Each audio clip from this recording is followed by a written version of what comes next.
चले आज टोक्स के बारे में कुछ डिस्कशन करते हैं रादर देन एक दो कुछ केस देख लेंगे।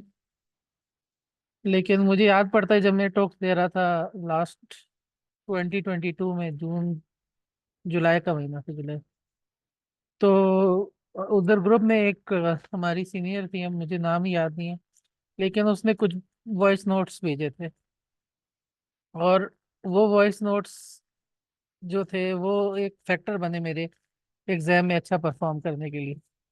तो आप जब एग्जाम के लिए जाते हैं, अगर आपको उसकी चीजें पता हो पहले से, यानी आपने जो भी काम करना है, अगर आपके पास पहले से उसके बारे में प्लान है और आप उसके बारे में सही तैयार हैं, तो आप उसको ज्यादा ज्यादा अच्छा टैकल कर सकते हैं। जब आप एग्जाम में जाएंगे, आपका कोई गेम प्लान नहीं होगा, तो आप सफर करेंगे। टोक्स में भी ये होता है, वाइवा में भी ये होता है। जब आपकी प्लानिंग अच्छी होती है तो आपके चांसेस ऑफ पासिंग ज्यादा होते हैं। हमने जो केसेस देखे गए ज्यादा, उस पे ये फोकस किया कि ज्यादा वैरायटी ऑफ केसेस देखें और जल्दी जल्दी आपकी एक आई ट्यून करें, उसमें हम ज्यादा डीप नहीं गए। वाइवा टोक्स दोनों चीजें आपस में बिल्कुल डिफरेंट हैं। वो हम अपनी वाइवा की क्लास रखेंगे इंशाल्लाह। आपका फ्राइडे को है तो संडे मंडे ऐसे किसी दिन खाली प्रिपरेशन करनी कैसे है, जिस तरह टोक्स के स्टार्ट में ली थी, इस तरह की एक वाइवा में क्लास लेंगे। तो पहले ये क्लास जब हम ये सेशन शुरू कर रहे थे, तो उसके स्टार्ट में मैंने क्लास ली थी, उसमें आप काफी लोग थे, कोई 200 के करीब थे, आज तो सिर्फ 40 लोग हैं।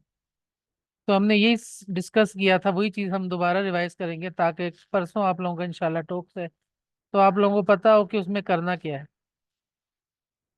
अब हर बंदे की अपनी स्ट्रेटेजी होती है। सर कल कोई क्लास नहीं होगी, आज मैंने करने। हाँ, कल कोई नहीं है, आज लास्ट क्लास है।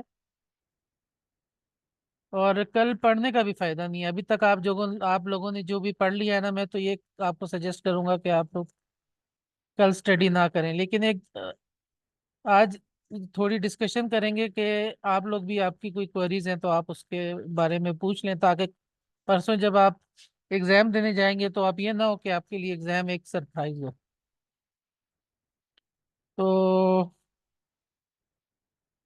मेन चीजें आप लोगों को पता है कि इस एग्जाम में फोकस होता है 5 चीजों में या 4 चीजों में। सबसे कम मार्क्स जो होते हैं वो मॉडलिटी के होते हैं, कभी कभी उसके मार्क्स वो नहीं भी रखते। एक एग्जाम, एक जो अटेम्प्ट हुआ था उसमें मॉडलिटी के मार्क्स उन्होंने नहीं रखे थे, लेकिन इसके भी एक आध मार्क्स होता है। मैक्सिमम मार्क्स जो होते हैं वो फाइंडिंग से होते हैं।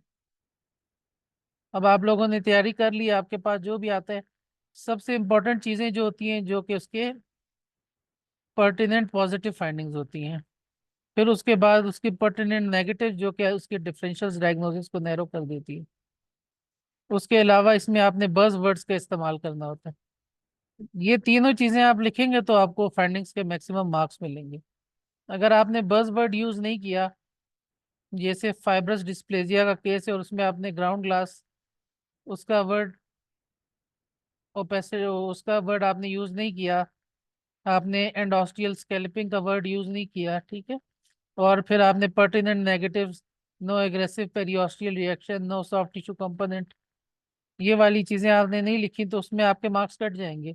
बेशक आपकी डायग्नोसिस ठीक है, डायग्नोसिस का भी कोई इतने ज्यादा मार्क्स नहीं होते, 2 एक मार्क्स डायग्नोसिस के हो जाते हैं इस तरह। फिर वो जो डिफरेंशियल्स होते हैं उसके 1 2 मार्क्स होते हैं, और फिर आपने आपको हर उसमें एटलीस्ट आपको नेक्स्ट मैनेजमेंट का पता होना चाहिए। तो नेक्स्ट स्टेप ये नहीं होता कि खाली ये नहीं होता कि आपने कोई नेक्स्ट मोडेलिटी करानी है, कोई नेक्स्ट इन्वेस्टिगेशन करानी है। नेक्स्ट ये भी होता है कि आप प्राइमरी फिजिशियन को अर्जेंट फोन करेंगे, टेंशन न्यूमोथोरैक्स है भाई, इसको ड्रेन डाल दो, अर्जेंट फोन कॉल करेंगे, ठीक है। अगर कोई आगे मैनेजमेंट कैसे करना है, आपने क्लिनिशियन को गाइड क्या करना है, वो नेक्स्ट में आ जाएगा। ये हमने साथ साथ, आप लोगों ने मेरा सेशन भी लिया है, कुछ ने दूसरे सेशन भी लिए हैं, तो आप लोगों को एक आइडिया हो गया कि हर पैथोलॉजी में ये सारी चीजें हैं। अभी टॉक्स में आप लोगों के पास बहुत गुंजाइश होती है कि आपको समझ नहीं आ रही, तो आप बहुत ज्यादा डिफरेंशियल्स लिख सकते हैं, आप बहुत सारी बातें पर्टिनेंट नेगेटिव लिख सकते हैं फाइंडिंग में। आपको कुछ भी नहीं समझ आ रही, आप फाइंडिंग में पर्टिनेंट नेगेटिव लिखते जाएं, तो उसके साथ आपको एक टाइम मिल जाता है टू थिंक। और आप जब लिखते जाएंगे साथ, आप उस केस को देखेंगे सोचेंगे, तो बैक ऑफ द माइंड आप क्लिक करेगा। तो आपने कोई भी स्टेशन को खाली नहीं छोड़ना है, आप जितना मैक्सिमम पर्टिनेंट नेगेटिव लिख सकते हैं। आपको जो भी डायग्नोसिस जहन में आ रही हैं, आप श्योर नहीं है, आप उसके काफी सारे डिफरेंशियल्स दे दें, और उसमें से जो आपको लग रहा है टॉप पे, आप उसको डायग्नोसिस में डाल दें। कभी कभी हो सकता है कि आप डायग्नोसिस कुछ और लिखें, और आप जो डिफरेंशियल्स में आपने दिया है वो डायग्नोसिस हो, और जो डायग्नोसिस आपने दिए वो आपने डिफरेंशियल में डाल दिए। लेकिन जब एड ऑन नंबर होंगे सारे स्टेशंस के, तो इंशाल्लाह आप उसमें 60% से अबव आ जाएंगे। अब आप कल परसों इस एग्जाम में जा रहे हैं, तो जो भी एफसीपीएस करता है और उसमें टोक्स देता है और साथ वाइवा देता है, ठीक है। अब एक कैंडिडेट है, वो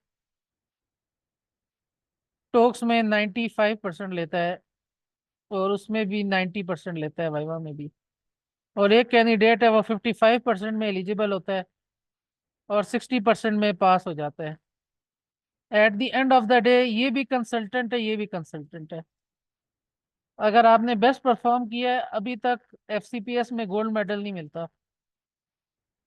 तो आपका गोल है कि आपने कंसल्टेंट बनना है, तो आप हर केस को आप डायग्नोज एग्जैक्ट करके, यानी सही भी कर लें, तो आपका कोई पास नहीं है। आपका जो मेन गोल है वो पास होना है, और वो आपको 60% in theory, in sorry viva, and 55% इन टोक्स मिल जाएगा। लेकिन आपका गोल फिर भी 90 to 95% होना चाहिए। इसकी क्या वजह है? क्योंकि जब आप कहते हैं ना, if you shoot for stars you and up in moon करके, इस तरह कोई कहावत है, कि जब आप टारगेट 95 to 90% रखेंगे ना अपना, तो बेशक आपका एग्जाम थोड़ा बुरा भी हो जाए, तो आपके 70% आ जाएंगे, 60% आ जाएंगे। इसकी एग्जांपल देता हूँ मैं अपने एफआरसीआर की। अपने एफआरसीआर की फिजिक्स और एनेटमी दोनों में मैं ओवर प्रिपरेशन करके गया था, ठीक है। फिजिक्स में मैंने 180 नंबर ले लिए थे, तो उसमें मुझे कोई तमगा या वो नहीं मिलना था, लेकिन मैं पास हो गया। लेकिन एनेटमी में भी मैं काफ़ी प्रिपरेशन करके गया था, मोर देन रिक्वायर्ड। लेकिन रोजे की वजह से या किसी भी वजह से, I find it very difficult, still I pass the anatomy exam as well. तो ओवर प्रिपरेशन जो है वो आपको कोई मेडल तो नहीं दिलाएगी, लेकिन ओवर प्रिपरेशन का ये फायदा होगा कि आपका एग्जाम, जैसे मेरा एनेटमी का बुरा हुआ, उसमें मैंने आराम से मैं पास हो गया, कोई 20 नंबरों से मैं पास हो गया इजीली। तो ये चीजें आपकी उसमें हैं, एग्जाम में इस तरह आपने जाना है। फिर वाइवा में काफी और चीजें भी होती हैं, हाँ। शूट फॉर द, अच्छा मैंने उल्टा बोल दिया, लेकिन जो मैं कहना चाहता था आप लोगों को समझ आ गया। तो ये चीजें आपके बैक ऑफ द माइंड में होती हैं, ठीक है। तो आप 60% से अबव लेंगे स्ट्रोक्स में, तो आप इसमें भी एलिजिबल होंगे इस वाइवा में, और नेक्स्ट में भी एलिजिबल हो जाएंगे। और ये एक छोटा हर्डल है। आप हमारे जमाने में टॉक्स होता था एक दिन में, और नेक्स्ट डे हमने वाइवा देना होता था। तो ये चीजें बहुत मुश्किल होती थी, क्योंकि हमने दोनों चीजों के लिए साथ प्रिपेयर करना है, टॉक्स एंड वाइवा। अभी इन्होंने एक अच्छी चीज ये रखी है कि आप लोगों को 1 महीने का गैप देते हैं। 1 महीने का गैप बहुत सफिशिएंट है। इसलिए जो हमने सेशन भी लिया है वो टॉक्स ओरिएंटेड लिया है। पहले हमें वाइवा की भी तैयारी करनी होती थी, टॉक्स की भी। एक दिन टॉक्स के पास हो गया, नेक्स्ट डे वाइवा होता था, तो वो बहुत मुश्किल होता था। किसी का 5वें दिन वाइवा होता था टॉक्स के बाद। तो ये चीजें बारी ना वो अजियतनाक होती थी, और आपको ये पता भी नहीं होता था कि आप टोक्स में पास हुए या फेल हुए, वो रिजल्ट बाद में आता था। अभी आपको टोक्स का पास फेल रिजल्ट आएगा, और फिर आपका वाइवा होगा। तो ये जो शेड्यूल बना, ये बहुत अच्छा हो गया आप लोगों के लिए, कि आप उसके ओरिएंटेड प्रिपरेशन कर सकते हैं। तो ये 5 चीजें मैंने बता दी। फिर आपने देखा कि ये जो आपके फाइंडिंग्स है, इसके मैक्सिमम मार्क्स हैं। जैसे टोटल आपके हर स्लाइड में 10 मार्क्स होते हैं, 10 में से 5 मार्क्स आपके फाइंडिंग्स के होंगे। कम और बेश, one plus minus plus plus -1 हो सकते हैं। मोडेलिटी के 1 या 2 होंगे, डायग्नोसिस के हो सकते हैं कि 2 या 3 हो, और इस तरह डिफरेंशियल्स के 1-2 होंगे, और नेक्स्ट के 1-2 होंगे। तो तरीका जो मैं आप लोगों को टिप देता हूँ, जो मेरा तरीका था वो ये है, this is not the best way. Her individual का अपना वो होता है। वो आप देख लें। लेकिन मेरा तरीका ये था कि अगर मैंने केस को पिक कर लिया है तो मैं जल्दी से फाइंडिंग्स लिखूंगा, पर्टिनेंट पॉजिटिव बज़वर्ड लिख लूंगा, ठीक है। पर्टिनेंट नेगेटिव्स और बाकी जो एक्स्ट्रा चीजें उनमें मैं नहीं जाऊंगा। फिर मैं रेट्रोस्पेक्ट जाऊंगा, उस पर मॉडलिटी लिख दूंगा, डायग्नोसिस, डिफरेंशियल डायग्नोसिस। अभी मेरे पास टाइम बच गया है फाइंडिंग्स में ऐड अप करने का। पर्टिनेंट नेगेटिव कुछ और सेटल फाइंडिंग तो नहीं दिखा रहा, कोई एक्स्ट्रा फाइंडिंग तो नहीं दिखा रहा, वो देख के फिर मैं फाइंडिंग ऐड करूंगा। इस तरह जो आपके पास जो 5 मिनट होते हैं ना पर स्लाइड, वो बहुत कम होते हैं। तो उसको आप सफिशिएंटली इस तरह आप उसको यूज कर सकते हैं, ठीक है। फिर आपके पास एक ए पार्ट होता है, हमारे जमाने में जो होता था, और एक बी होता था। जब ए बी खत्म हो जाए तो उसके बाद ही उठाते थे। इसी तरह है, या पता नहीं चेंज इस दफा। लेकिन अगर इस तरह है तो ए बी के बाद उठाते हैं। तो आप सपोज करें बी में, और आपको बी बहुत इजी लग रहा है, बी को जल्दी से फिल कर दिया, फिर ए में गए, और ए में आपने बैक ऑफ द माइंड आपको याद होगा वो केस क्या था, तो उसमें आप उसमें पॉइंट ऐड अप कर सकते हैं, ठीक है। लिखने की प्रैक्टिस होपफुली आप लोगों ने की होगी, इसलिए मैंने कुछ सेशंस सिर्फ लिखने के लिए आप लोगों को दिए थे। नेक्स्ट डे वो की थी डिस्कशन, नेक्स्ट डे की थी, क्योंकि इसमें आपके हाथ बहुत तेज चलने चाहिए। आप पेन लेके जाएं, ऐसे पेन लेके जाएं जिनकी आपकी स्पीड में कोई रुकावट ना हो, अच्छे क्वालिटी के पेन लेके जाएं। अपने साथ पानी लेके जाएं, अपने साथ चॉकलेट्स, और वो आपकी जो शुगर लेवल है वो मेंटेन होनी चाहिए, ठीक है। तो स्वीट्स और अपने साथ वो चीजें रखें। ड्रेस अप प्रॉपर होके जाएं, इवन इन टॉक्स। मेल्स जो होते हैं वो ज्यादातर अपनी ड्रेसिंग में, उसमें हेयर कट और इन चीजों पे गौर नहीं करते, ओवरऑल नहीं पहन के आते, टाइम के पाबंद नहीं होते। ये चीज वैसे वाइवा में ज्यादा इम्पेक्ट करती है क्योंकि एग्जामिनर आपको याद रखते हैं। लेकिन टॉक्स में भी मैं ये सजेस्ट करूंगा, क्योंकि एग्जामिनर्स आपको नोट कर रहे होते हैं। मैंने अपने साथ देखा था कि कुछ लोग इस तरह लेट आए थे और कुछ लोगों ने ओवरऑल नहीं पहना था, तो एग्जामिनर्स जो थे वो वहाँ उस चीज को माइंड कर रहे थे। तो जो डेकोरम है एग्जाम का, आप उसको मेंटेन करें। अपने आप को सही फ्रेश हेयर कट, आपकी जो शेव है, दाढ़ी है, वो बिल्कुल बड़ी हो, प्रॉपर अच्छी प्रॉपर जो प्रोफेशनल ड्रेसिंग है वो करें। और उस तरह आप टाइम पे आए, अपने स्टेशन पे टाइम पे आए, टाइम से अर्ली आए। तो ये सारी टिप्स थी। उसके अलावा अगर आप कुछ लोग पूछना चाहते हैं तो आप लोग उसको पूछ सकते हैं।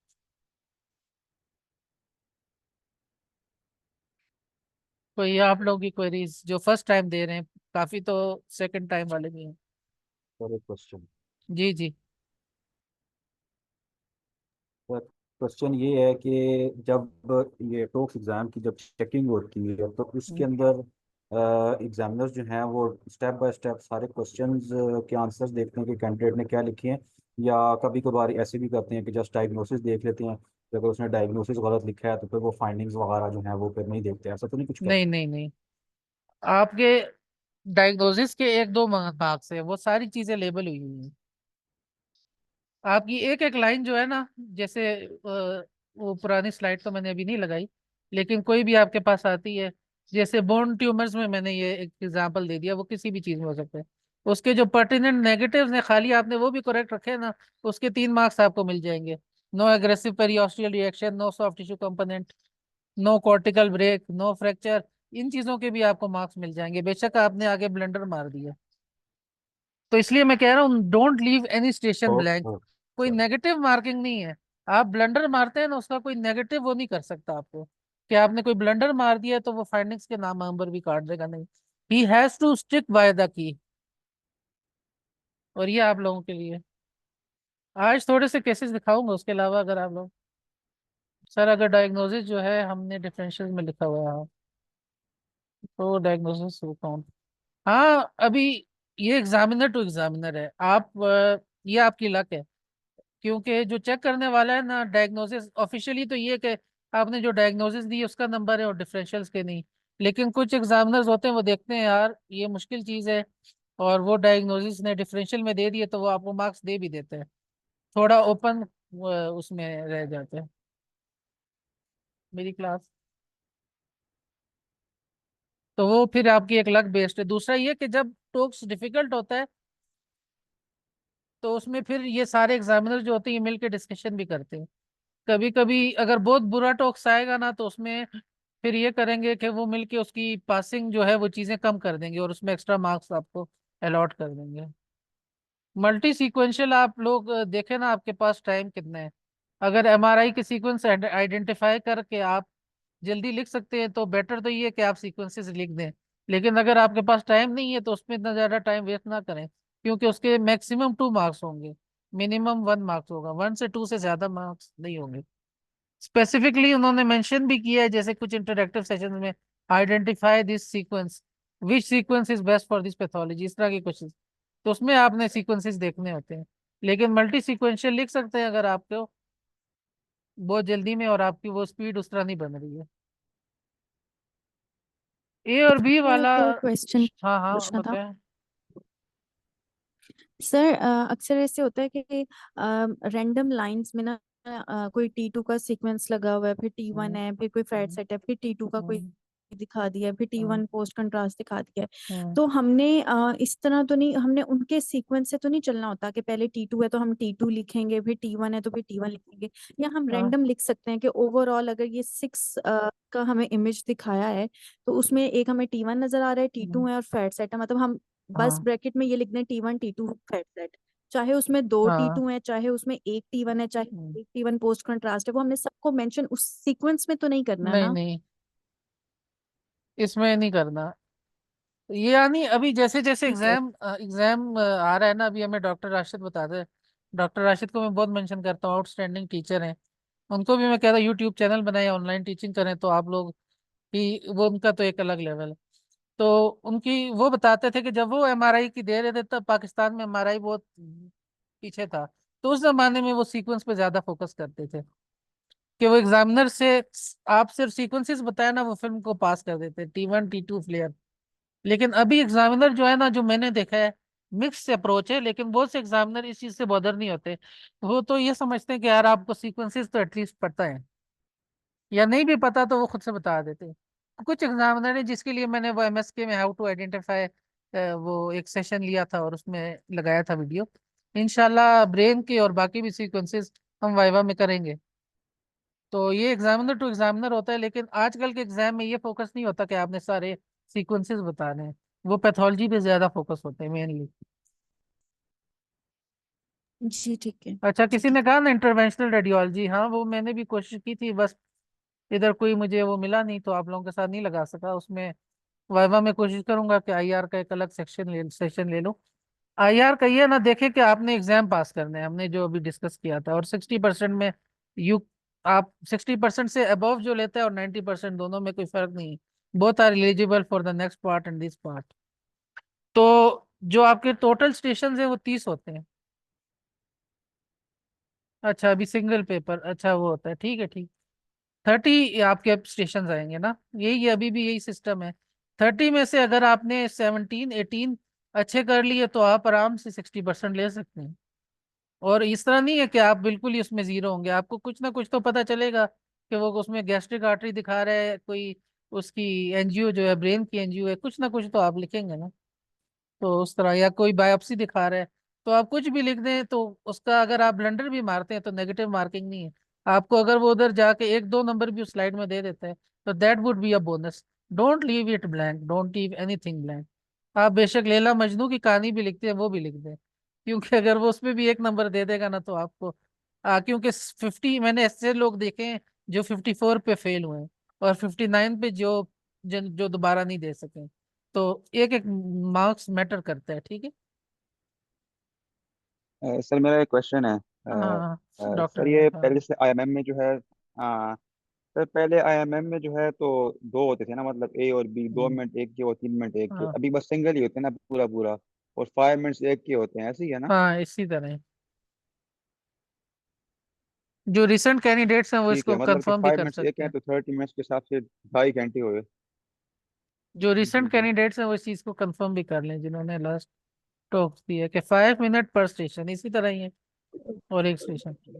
हाँ, इसी तरह है। मैंने एक सीनियर ने दिया था ना, हम्म, वो अभी मेरी बात हुई है, वो यही कह रहे हैं कि मतलब एक स्टेशन के लिए 5 मिनट है, ए बी कोई नहीं है, टोटल 30 स्टेशन है। हम्म, ठीक है, थैंक यू। हाँ। सर इस एग्जाम में कोई ब्रेक ब्रेक होती है या कंटिन्यूस एग्जाम होता है? नहीं नहीं, कोई ब्रेक नहीं है, कंटिन्यूअस।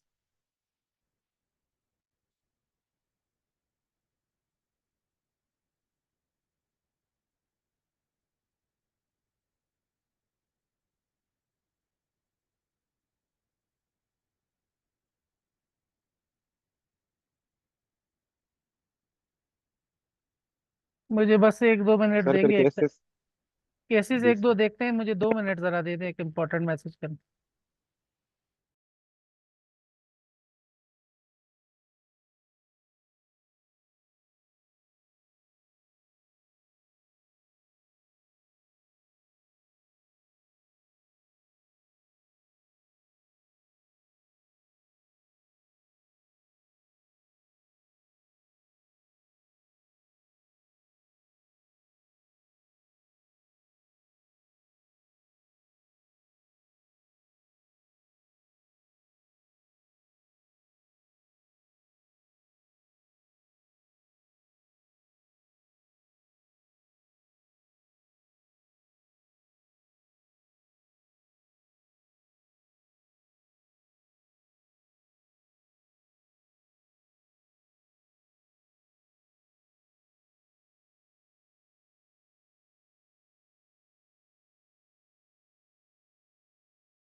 चलें जी, कोई और क्वेश्चन आप लोगों?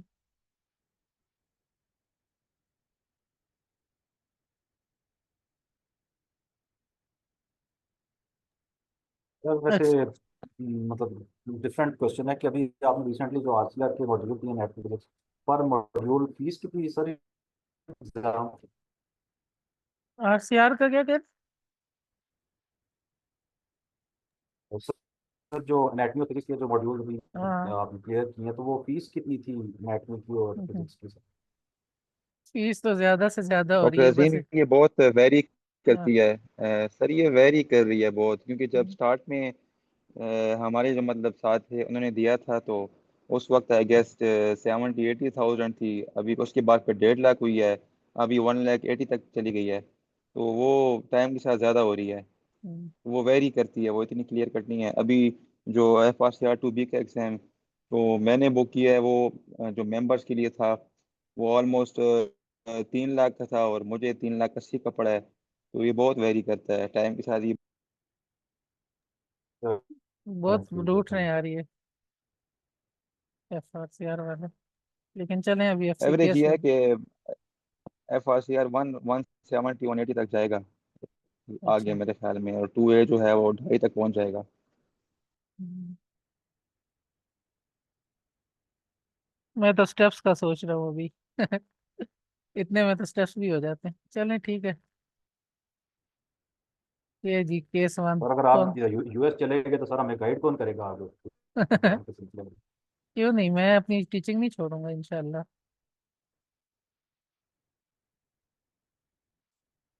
अच्छा जी, होता है इंशाल्लाह। आप लोग सून पास भी हो जाएंगे इस अटेम्प्ट में इंशाल्लाह। चलें जी।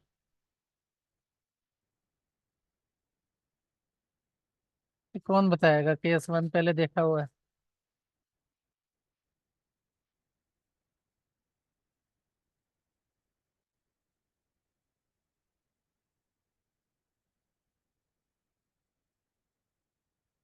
Doctor Zaheem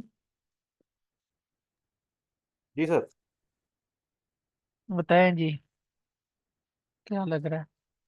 sir grey scale और डॉपलर अल्ट्रासाउंड इमेजेस हैं, उसमें सर ग्रे स्केल इमेज में गॉल ब्लैडर में जो है वो एक्रोजेनिक फोकस है और पोस्टीरियर पोस्टिक शैडोइंग रिप्रेजेंटिंग कैलकुलस। साथ में सर एडजेसेंट जो है वो एक्रोजेनिक स्लज है। और जो एडिशनली साथ सर जो डॉपलर अल्ट्रासाउंड है उसमें कंप्रेशन है पोर्टल वेन की due to the sludge calculus की वजह से। नेक्स्ट। सर नेक्स्ट जो है वो सर डायग्नोसिस में सर एक तो ये है कि पोलीलिथियासिस है, और साथ में सर पोर्टल वेन की कंप्रेशन है सर। Next step. उस सिंड्रोम होता है सर। नेक्स्ट स्टेप जो है वो सर इसकी ये एक तो सर्जिकल इवैल्यूएशन सर, उसके लिए मैं भेजूंगा पेशेंट को पोलीलिथियासिस के लिए सर, पोलीसिस्टेक्टमी वगैरह के लिए। सर ये तो मरीजी सिंड्रोम नहीं है? ना इसलिए तो MRI में ही सर ज्यादा एम आर क्लियर कर। हाँ MR, हाँ। एम आर सी पी में सर ये है कि फिलिंग डिफेक्ट नजर आ रहा है हम्म, इंफेंटिबुलम रीजन में जो है वो हम्म, गॉल ब्लैडर के रिप्रेजेंटिंग हम्म, कैलकुलस। और सर उसके साथ ये है कि लेफ्ट इंट्राहेपेटिक बिलियरी सिस्टम जो है वो विजुलाइज नहीं हुआ हम्म, और साथ में सर इसमें ये है कि सर इसमें जो सीबीडी है और पैनक्रियाटिक डक्ट वो भी विजुलाइज नहीं हुई। हम्म। तो सर ये क्या स्कैन उस फेज में लिया गया कि ये बाकी स्ट्रक्चर विजुलाइज नहीं हो रहे, कि या पैथोलॉजी की वजह से ये विजुलाइज नहीं हो ये सिर्फ सेक्शन इस तरह दिखाया है। इसमें मेन चीज जो आपको दिखा रहे हैं, neck of the gall bladder पे स्टोन है। इसकी कंप्रेशन की वजह से आपको ऊपर सारा बिलियरी चैनल्स डायलिटेशन है। अगर पीछे जाए तो इसमें ये स्टोन आपको दिखाया, स्लज भी है। उसके बाद आपको इंट्राहेपेटिक बिलियरी डायलिटेशन दिखाई है और ये स्टोन इधर कंप्रेशन कर रहा है। तो this is the case of a Mirizzi syndrome. ये आपको अल्ट्रासाउंड में ना बड़ी ट्रिकी आती है, MRCP में भी बड़ी ट्रिकी आती है। ये बहुत कॉमन केस है जो उसमें आपसे पूछते हैं। अच्छा जी, ये बड़ा टफ केस है, लेकिन this needs your imagination.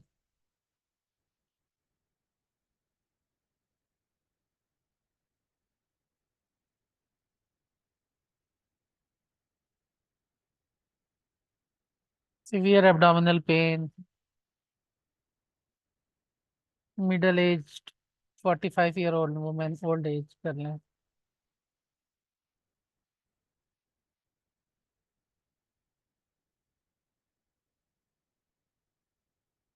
Sir इसमें मिसप्लेस्ड ट्यूब है। क्या है?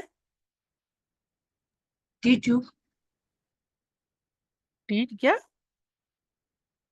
सर IUCD हाँ मिसप्लेस्ड। हाँ, डिस्प्लेस्ड IUCD है ये, देखेंगे। इमेजिनेशन। अगर इसको मैं हटा दूं तो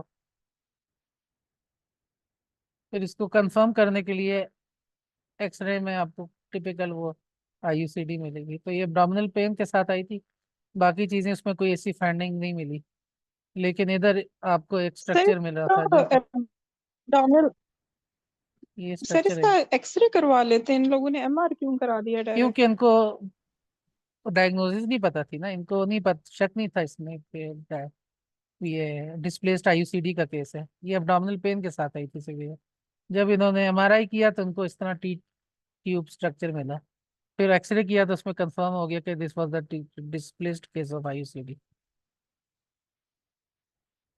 अच्छा जी, ये बताएं।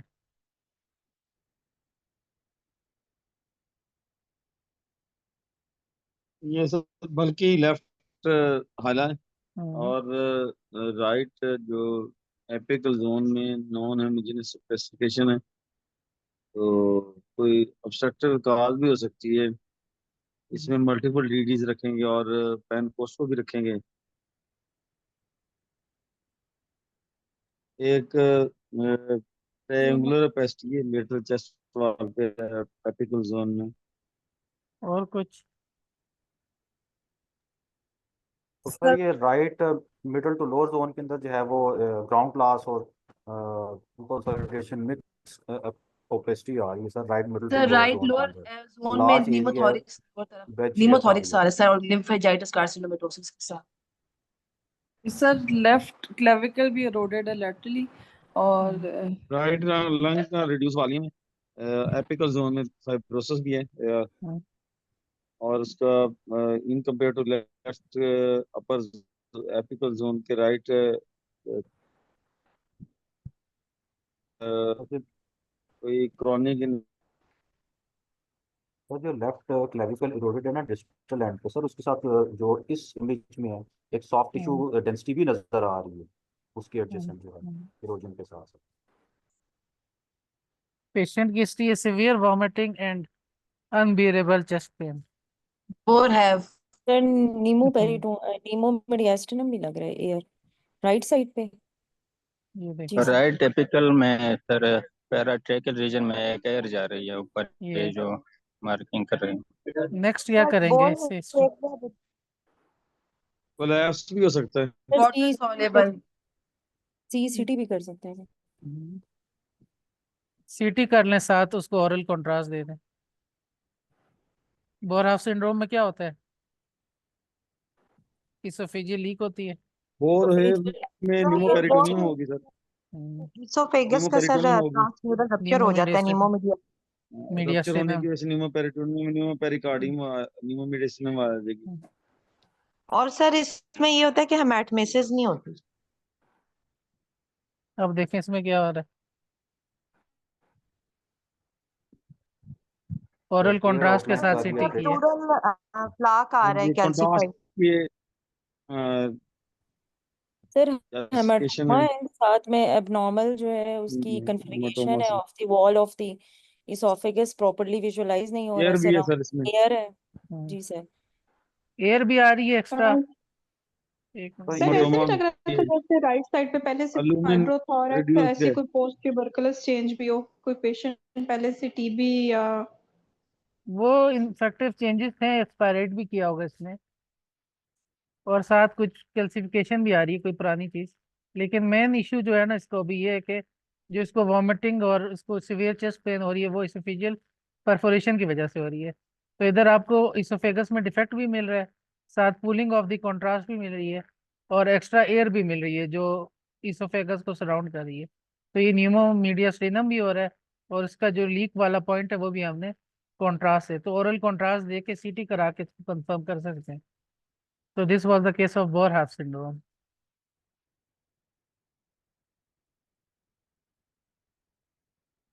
इसमें क्या है? Sir pelvic congestion syndrome. ठीक है, तो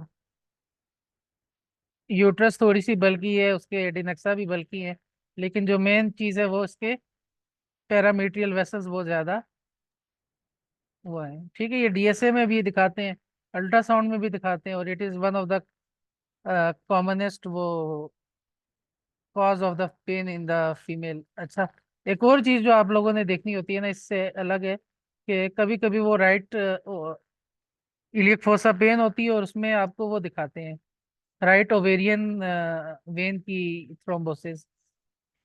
तो ये भी अपनी चेक लिस्ट में लिखें कि एग्जाम में ये चीज भी पूछते हैं। तो इस तरह फीमेल है, पेल्विक पेन के साथ आई है, तो ओवेरियन वेन को देखे वो डायलेटेड होगी, उसमें कई थ्रोम्बोसिस होगी, तो ये चीज भी आपको साथ दिखा सकते। सर मैंने एक चीज पूछनी थी। हाँ, सर ये यूट्राइन एवीएम और पेल्विक कंजेशन सिंड्रोम को किस तरह से डिफरेंशिएट करेंगे, क्योंकि एवीएम तो बाहर यूट्रस में भी आ सकता है और बाहर भी वो बता सकते हैं ना, AVM within the diffuse, pelvis. AVM जो होता है वो डिफ्यूज नहीं होता, ये डिफ्यूज होता है। इसमें दोनों तरफ और सराउंडिंग में पैरामीट्रियल वो होती है, वेन्स होती हैं डायलेटेड। जो एवीएम होता है वो एक मखसूस इसमें होता है, एरिया में होता है, जिस जगह एबनॉर्मल कम्युनिकेशन है।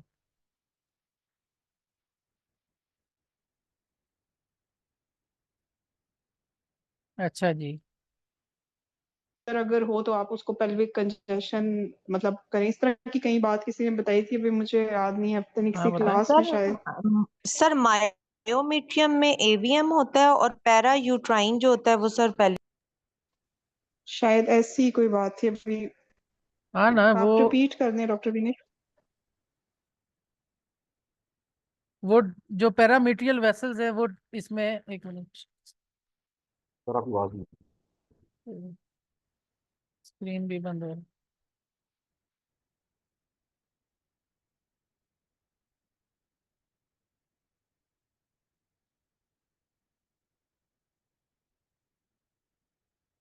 जैसे क्वेश्चन ये है कि अगर एवी मेल्फॉर्मेशन है तो इसका मतलब है कि आर्टीरियो वीनस शंटिंग हो रही है। हम्म, उसके लिए एक्चुअली हम एक आर्टीरियल फेज स्कैन कर सकते हैं, उसमें देखेंगे कि अगर अर्ली इन्हांसमेंट हो रही है ओवेरियन वेन्स की।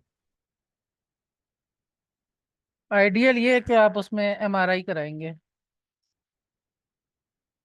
और उसमें कंट्रास्ट देके उसमें जो है डिले करके ना उसको देखते जाएंगे कि कैसे फेज में कैसे फीलिंग आ रही है।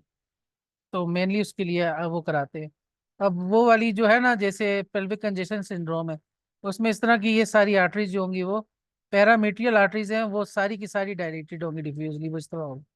जो एवीएम है उसकी क्या काज होती है, ज्यादातर कॉज ये होती है कि कोई हाइड्रोजेनिक आपने डैमेज किया होता है, तो उसके अंदर फोकल इस तरह की वेसल्स आपको आ रही होंगी, वो मायोमेट्रियम के अंदर आ रही होंगी इस तरह। ये वाली वेसल्स इनगोर्ज नहीं होंगी, फोकली आपको नजर आएंगी। ठीक है, उसके साथ फिर आप एक डिफरेंशियल आपका उसमें आरपीओसीज भी आता है, वो भी इसी तरह वेस्कुलर होती है ऑन अल्ट्रासाउंड। यानी कि वेसल्स की लोकेशन के बेस पे होगा, आइदर वो जो ट्राइन हाँ में कैविटी में मायोमेट्रियम में हाँ है या एडनेक्सा में, हाँ उसकी बेस पे मैं डिफरेंशिएट। हाँ, वो एडिनेक्सा में भी सर जा रही वैसे होंगी आगे, फिर इसमें भी हम होंगे। डॉपलर में भी काफी कर सकते हैं। सर क्या जो चीज? डॉपलर स्टडी है ना, मतलब एवीएम में हम्म काफी हाई फ्लो होता है। हम्म, सर डॉपलर स्टडीज जो होती है ना अल्ट्रासाउंड में, उसमें जो एवीएम होता है ना उसमें हाई उसमें फ्लो हाई फ्लो, हाँ वेसल्स होती है ना काफी, हाँ हाँ क्योंकि वो आर्टेरियो वेनस हाँ malformation है। हाँ हाँ, और ये जो पेल्विक कंजेशन नहीं है, ये सिर्फ वेनस, वीनस इसमें है। वेन्स इंगॉज होती हैं, इसके हाँ अंदर वेनस फ्लो ही होता है। दूसरी उसमें, बात यह है कि इनकी जो हिस्ट्री नहीं है वो बहुत हम्म टिपिकली, मतलब वेक पेन होता है पेल्विक में, हम्म पेल्विक कंजेशन में, हम्म और उसके अंदर टिपिकल हिस्ट्री होती है डीएनसी हम्म, की या फिर किसी एबॉर्शन की वगैरह वगैरह, तो हाँ वो टिपिकल हिस्ट्री के बेस पे भी हम कर सकते हैं। हाँ, वो इससे ज्यादा मिमिकर जो होता है ना वो सर थोड़े से आरपीओसीज और भी होते हैं। केसेस दिखा दें। आरपीओसीज ज्यादा इसके वो होते हैं। कोई और केस नहीं था? सर थोड़े से और भी ये केसेस दिखा दें। मैंने यही केस डाला था, ये एक डाला था। और केस देखते हैं कहीं से मिल जाते हैं।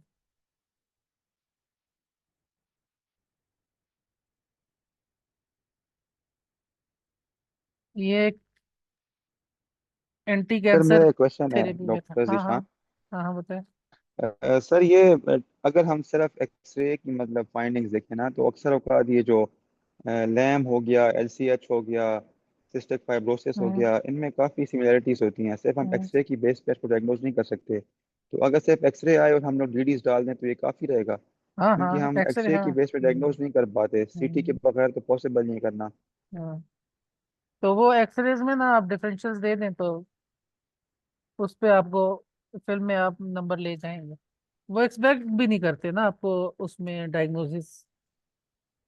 और वाइवा में तो बिल्कुल ही एक अलग चीज होती है, लेकिन इसमें आप डिफरेंशियल लिख सकते हैं। आपको नहीं समझ आती, आप डिफरेंशियल लिखे, अपना टॉप डायग्नोसिस जो भी बनता है वो लिखे, उसमें कोई इशू नहीं है।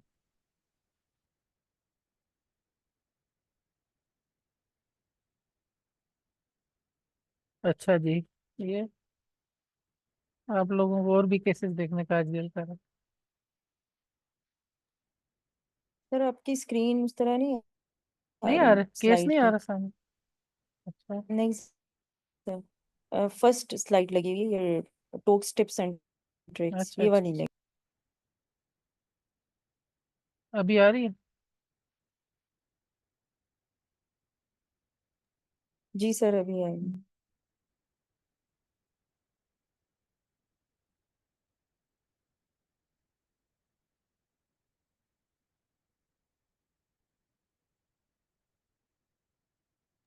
सर ये पिट्यूटरी फोसा में ट्यूमर है तो स्नोमैन साइन की तरह आ रहा है, पिट्यूटरी मैक्रो एडिनोमा होगा, उससे छोटा है थोड़ा सा। स्नोमैन में बहुत ज्यादा वाइडनिंग होती है, उसकी इतनी ज्यादा वाइडनिंग नहीं है, उतनी ज्यादा इरोजन प्रेशर चेंजेस नहीं है, सिर्फ डिफ्यूजली इनलार्ज्ड है और हाइपर वो है। साथ उसकी हिस्ट्री भी है पेशेंट की। माइक्रो एडिनोमा से साइज उसका बड़ा है, देखिए डिफ्यूजली वो है।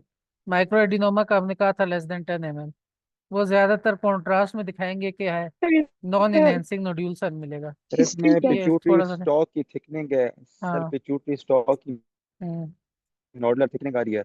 और हाँ दो वर्ड हम देते हैं, और हम्म, एक होता है हिस्टोसाइटोसिस एक्स, हम बोलते हैं शायद एलसीएस की टाइप होती है। हम्म, सर आई गेस ये दो हम डीडीज देते हैं, ये हो सकते हैं। हाँ ये इसकी डीडीज और सार्केडोसिस उसके डिफरेंशियल्स में। फिर दोबारा बता। इसका जो स्टॉक है वो बहुत नॉडुलर है और थिक है, पिट्यूटरी इटसेल्फ भी काफ़ी नॉडुलर और बल्की सा है। तो इसमें अगर अब साथ में बेसल मेनिंजाइटिस भी आए, मतलब बेसल मेनिंजियल थिकनिंग भी आए, तो हम न्यूरोसर्कॉइड को टॉप पे रखते हैं। और साथ में एक होता है, उसका मुझे एग्जैक्टली नाम याद नहीं है और डॉक्टर निशान बताएंगे। लैंगरहन सेल्स हिस्टोसाइटोसिस नाम है, हाँ या एलसीएस, हिस्टोसाइटोसिस। एलसीएस की एक टाइप होती है, इसका इसका एक नाम होता है hmm, X type, I don't hand know, तो शूलर, बताएंगे। Heart hand shoulder. शूलर। ठीक है। और हाइपोफिजाइटस एक हाइपोफिजाइटस भी एक कंडीशन होती है जिसमें इस तरह नोड्यूलर थिकनिंग आती है, और उसके साथ एंटी कैंसर ड्रग्स के साथ ये एसोसिएटेड है। पिट्यूटरी हाइपोफिजाइटिस इसको बोलते हैं। तो ये पिट्यूटरी हाइपोफिजाइटिस का केस था क्योंकि सर इसको बोलते हैं हाँ सर हिस्टियोसाइटोसिस एक्स। हाँ ये इसके डिफरेंशियल्स में आएगा तो ना, क्वेश्चन ये लेकिन है इसके कि साथ इसकी हिस्ट्री भी क्लिनिकल दे रहे हैं कैंसर की, कैंसर ड्रग्स की, तो फिर उसमें हाइपोफिजाइटिस की इसकी होगी। हाइपोफिजाइटिस क्या होता है? Inflammation of the pituitary gland को कहते हैं। जी जी बोलें डॉक्टर सर सही। जो ऑटोइम्यून हाइपोफिजाइटिस है, सर जो ऑटोइम्यून हाइपोफिजाइटिस है वो भी तो आएगा इसकी डीडी में। हाँ इसकी डीडी में आएगा ना, उसके साथ फिर हमने हिस्ट्री दे दी ड्रग की, तो तो वो क्वेश्चन ड्रग इंड्यूस्ड क्लियर हो गया। हाइपोफिजाइटिस है। ठीक है, आप लोग और केस भी देखना चाह रहे हैं, मैं देखता सर हूँ। एक क्वेश्चन था कि हाँ जी बोलें बोलें।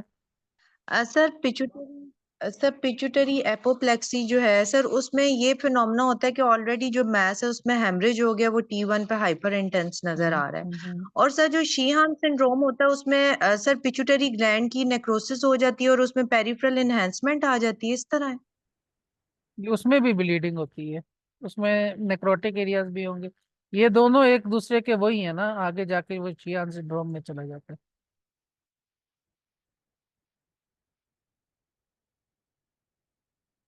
में से सर इन दोनों के अपेयरेंस तो मोर और लेस सिमिलर ही होगी ना। सिमिलर ही होती है, उसके साथ करना हिस्ट्री और वही। एक मिनट जरा मैं तो काइंडली वो मिर्गी सिंड्रोम के ऊपर अल्ट्रासाउंड अभी दोबारा ही करिए। हाँ, मैं दिखाता हूँ।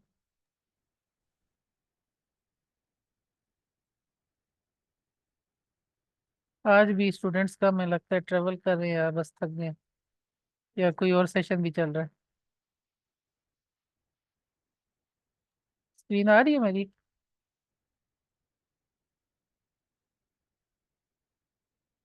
नहीं ये सर। मेरी नहीं आ रही।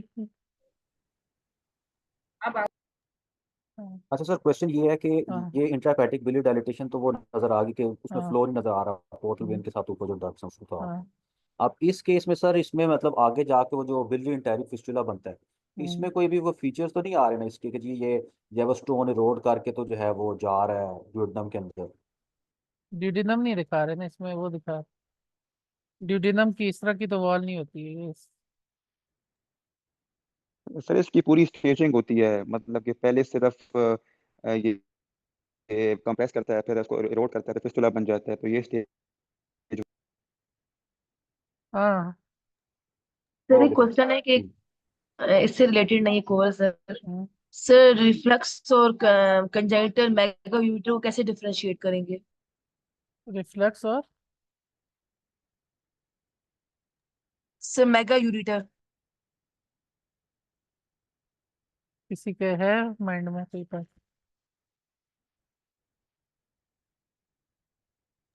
सर उसमें कुछ हमारे कंसल्टेंट्स कहते थे कि आप यूरिनरी ब्लैडर को भी साथ देख लें, अगर तो रिफ्लक्स होता है तो उसमें यूरिनरी ब्लैडर ट्रेबिक्युलेटेड मिलता है आपको मोस्टली, और मेगा यूरेटर में उसकी जो शेप है वो मेंटेन होगी, तो इससे आपको एक क्लू मिल जाता है। और सर दूसरा ये होता है कि यूरिटर होता है उसकी सर टाइप्स भी होती हैं। वैसे ये एक गैंग्लियोनोसिस होता है, जैसे एक लेजिया आपका इसोफेगस में ना, इसी तरह यूरिटर में जो होता है वो ये आ जाता है। और इसमें सर टॉर्चोसिटी इतनी ज्यादा नहीं होती, और ब्लैडर की भी शेप आपकी नॉर्मल होती है, और एक टैपरिंग करके ना डिस्टल पार्ट इसका आपको जो है ना वो डायलेटेड नजर आता है। और डॉक्टर अहमद आपके माइंड में कुछ है तो शेयर कर लें सर सॉरी मैंने सुना नहीं है बिल्कुल। कि मेगा मैं यूरेटर और रिफ्लेक्स को हम कैसे डिफरेंशिएट करें। सर जो मैक का यूरेटर नहीं है उसके अंदर जो आपका जो वो होता है ना ये यूरेटर, उसके विदाउट, मेरे तो जहन में ये आ रहा है। थोड़ी सी वो होगी, डिस्टरबेंस होगी। सर ये तो मतलब पेरिस्टालसिस करते हैं ना, ये दूसरा जो होता है रिफ्लेक्स जो होता है। हाँ।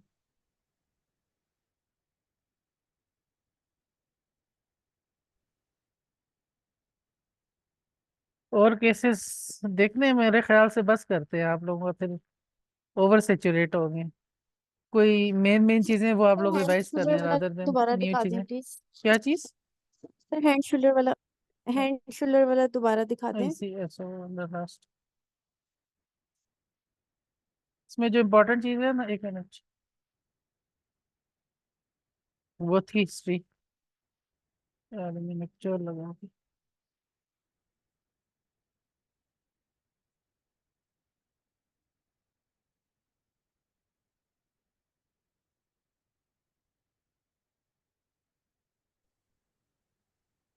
सर फाइनल क्या डिसाइड हुआ है? मेरा नेट कट गया था, सॉरी। ओके शान। ब्लेडर को उसमें देखेंगे, ज्यादातर उसमें ट्रेबिकुलेटेड ब्लेडर होता है रिफ्लेक्स के केस में। एक मिनट, स्क्रीन आ रही है?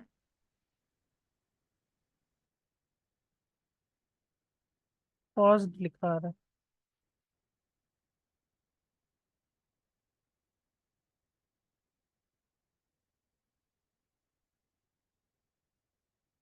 ये लास्ट केस ये था।